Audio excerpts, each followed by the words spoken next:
बहू, आज ही इस घर से निकल जाओ। हमारे खानदान में चोरों के लिए कोई जगह नहीं है। शाम के ढलते सूरज के साथ ही रस्तोगी निवास में जैसे भूचाल आ गया था। 60 वर्षीय सावित्री देवी गुस्से से काँप रही थी और उनके हाथ में एक कीमती हीरो का हार था जो उनकी छोटी बहू अंजलि के कपड़ों की अलमारी से मिला था। अंजलि हाथ जोड़कर रोए जा रही थी। माँ जी, भगवान के लिए ऐसा मत कहिए। मैंने यह हार नहीं चुराया। मुझे नहीं पता यह मेरी अलमारी में कैसे आया। तभी उसकी जेठानी माया ने तंज कसते हुए कहा, अब नाटक मत करो अंजलि। कल तक माँ जी अपनी सहेली की शादी में जाने के लिए गहने निकाल रही थी। तब तुम ही उनके कमरे में सफाई कर रही थी और आज यह हार तुम्हारी अलमारी में छुपा हुआ मिला। अब भी अपनी गलती नहीं मानोगी? अंजलि एक बार बेहद साधारण और मध्यवर्गीय परिवार की लड़की थी। उसकी शादी को 2 साल हुए थे। इन 2 सालों में उसने अपने ससुराल को ही अपनी दुनिया मान लिया था। ससुर जी के समय पर दवाइयाँ देने से लेकर सास की हर छोटी बड़ी पसंद का ख्याल रखना और माया के बच्चों को ट्यूशन पढ़ाना सब अंजलि ही करती थी। जब भी घर में कोई मेहमान आता, सावित्री देवी गर्व से कहती थी, मेरी छोटी बहू भले ही अमीर घर की नहीं है, लेकिन इसके संस्कार सोने जैसे हैं। लेकिन आज सिर्फ एक शक के घेरे में आते ही वो सारे 2 साल के त्याग और संस्कार धुएं में उड़ गए थे। पड़ोस के लोग भी इकट्ठा हो चुके थे, तरह तरह की बातें बनाने लगे थे। कोई कह रहा था, अमीर घर में आकर लड़की के पैर जमीन पर नहीं टिके, लालच आ ही गया। अंजलि का पति आकाश जब ऑफिस से लौटा तो घर का माहौल देखकर शन्न रह गया। माँ और भाभी अंजलि को घर से बाहर निकालने पर तुली थी। आकाश ने जब पूरी बात सुनी तो उसने अंजलि की आंखों में देखा। वहाँ डर था, समाज का खौफ था, लेकिन अपराध की कोई ग्लानि नहीं थी। आकाश ने अपनी माँ का हाथ थामकर कहा, माँ, अंजलि ऐसा कभी नहीं कर सकती। मुझे अपनी पत्नी पर खुद से ज़्यादा भरोसा है। सावित्री देवी विफर पड़ी, तू तो अपनी पत्नी के पल्लू से बंध गया है। आकाश, सबूत हमारी आंखों के सामने हैं। आकाश ने ठंडी सांस ली और कहा, ठीक है माँ, अगर आपको लगता है कि सबूत सच हैं तो मुझे सिर्फ 24 घंटे का समय दीजिए। अगर कल इसी वक्त तक मैं अंजलि को बेगुनाह साबित नहीं कर पाया तो हम दोनों खुद यह घर छोड़ देंगे। उसी रात जब पूरा घर सो रहा था, आकाश और अंजलि अपने कमरे में बैठे थे। अंजलि फूट फूट कर रो रही थी। उसने कहा, आकाश, अगर समाज ने मुझे चोर मान लिया तो मेरे बाबूजी यह सदमा बर्दाश्त नहीं कर पाएंगे। उनका स्वाभिमान टूट जाएगा। आकाश ने उसे ढांढस बंधाया और सोचने लगा कि आखिर हार अंजलि की अलमारी तक पहुंचा कैसे। अचानक उसे याद आया कि 2 दिन पहले घर में पेस्ट कंट्रोल वाले आए थे। अगली सुबह आकाश ने चुपचाप घर के बाहर लगे सुरक्षा गार्ड और सोसाइटी की CCTV फुटेज खंगालने शुरू किए। फुटेज देखते देखते आकाश के हाथ रुक गए। उसने देखा कि जिस दिन पेस्ट कंट्रोल वाले आए थे उस दिन जेठानी माया ने एक आदमी को चुपके से कुछ पैसे दिए थे और उससे एक छोटा पैकेट लिया था। आकाश ने उस पेस्ट कंट्रोल कंपनी के ऑफिस जाकर उस कर्मचारी का पता निकाला। जब आकाश ने पुलिस की धमकी दी तो वह कर्मचारी डर गया। उसने सच उगल दिया कि माया भाभी ने उसे मोटी रकम दी थी ताकि वह चुपके से तिजोरी की नकली चाबी बनाकर उन्हें दे दे। बात यहीं ख़त्म नहीं हुई। आकाश ने जब माया के व्यक्तिगत बैंक अकाउंट की डिटेल निकाली तो पता चला कि माया के मायके वालों पर भारी कर्ज था, जिसे चुकाने के लिए माया पिछले कई दिनों से घर के गहने गायब करने की फिराक में थी। उसने हार चुरा तो लिया, लेकिन जब सावित्री देवी को शक हुआ तो पकड़े जाने के डर से उसने वह हार अंजलि की अलमारी में डाल दिया ताकि सारा इल्ज़ाम छोटी बहू पर आ जाए। अगले दिन शाम को पूरा परिवार और मोहल्ले के कुछ गणमान्य लोग फिर जमा हुए। सावित्री देवी ने कहा, हाँ आकाश, तुम्हारा समय खत्म हुआ, बताओ क्या फैसला है। आकाश ने बिना कुछ बोले ड्राइंग रूम के टीवी पर एक वीडियो प्ले कर दिया। उसमें पेस्ट कंट्रोल वाले कर्मचारी का कबूलनामा था, जिसमें उसने साफ साफ माया का नाम लिया था। साथ ही आकाश ने बैंक के वो कागजात और नकली चाबी भी टेबल पर रख दी जो उसने माया के कमरे से ढूंढ निकाली थी। कमरे में सावन की रात जैसा सन्नाटा छा गया। माया का चेहरा सफ़ेद पड़ गया और वह अपनी सास के पैरों में गिर पड़ी। माँ जी, मुझे माफ़ कर दीजिए, मेरे भाई की नौकरी छूट गई थी और कर्जदार घर आ रहे थे। मुझसे बहुत बड़ी गलती हो गई। सावित्री देवी के पैरों तले ज़मीन खिसक गई।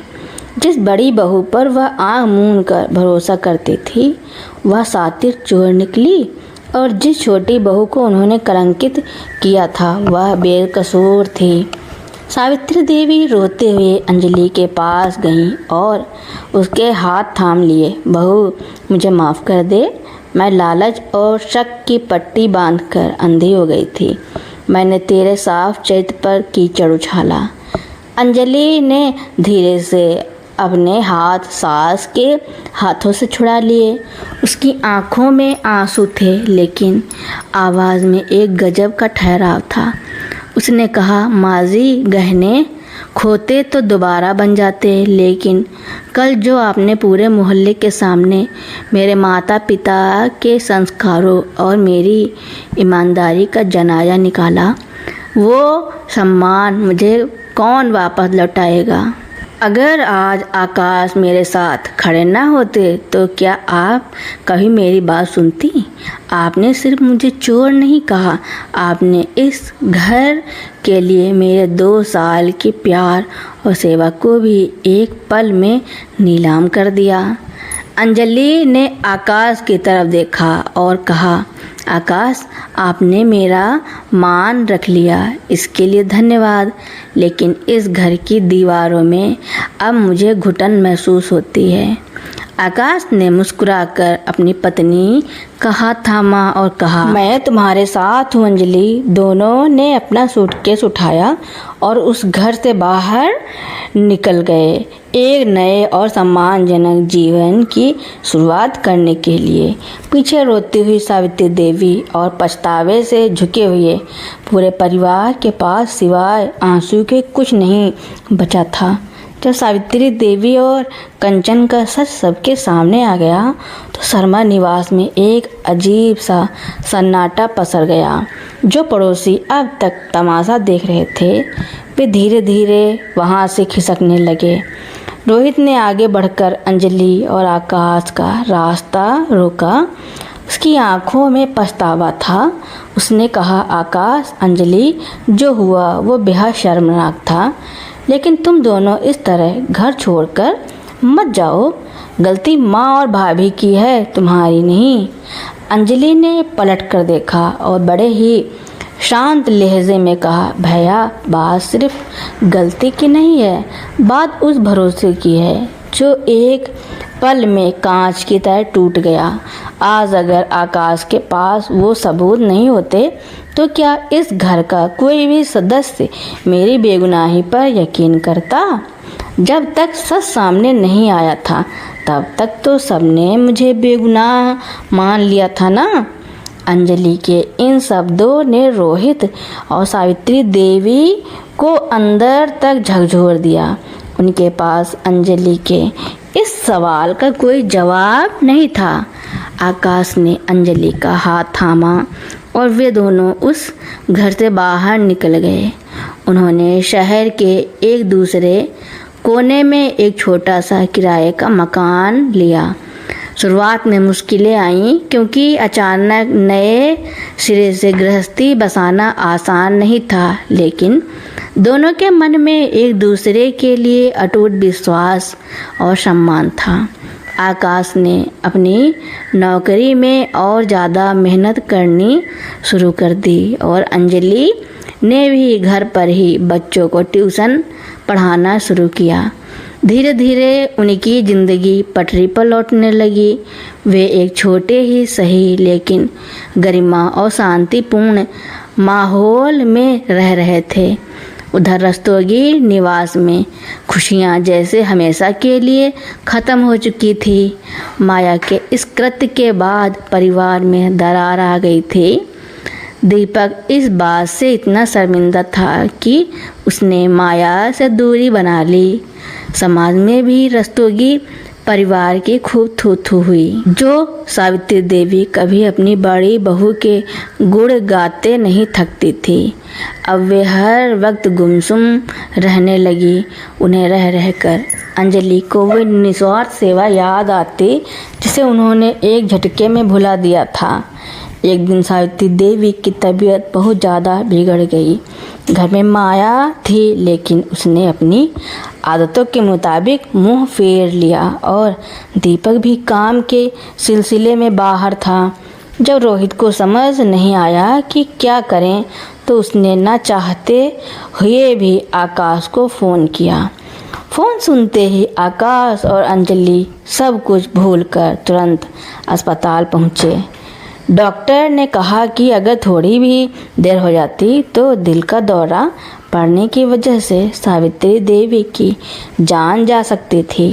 जब सावित्री देवी को होश आया तो उन्होंने अपने सिरहाने अंजलि को बैठे पाया, जो ठीक उसी तरह उनकी देखभाल कर रही थी जैसे वो पहले किया करती थी। सावित्री देवी की आंखों से आंसू बहने लगे। उन्होंने कमज़ोर आवाज़ में कहा, बहू, मैंने तुम्हारे साथ इतना बड़ा अन्याय किया, फिर भी तुम मुझे बचाने चली आई। अंजलि ने मुस्कुराकर उनके हाथ थामे और कहा, माँ जी, आपने मुझे बहू के पद से हटाया था, लेकिन मेरे संस्कारों ने मुझे कभी आपके प्रति मेरे फ़र्ज से पीछे हटना नहीं सिखाया। गुस्सा और नाराज़गी अपनी जगह है, लेकिन इंसानियत अपनी जगह।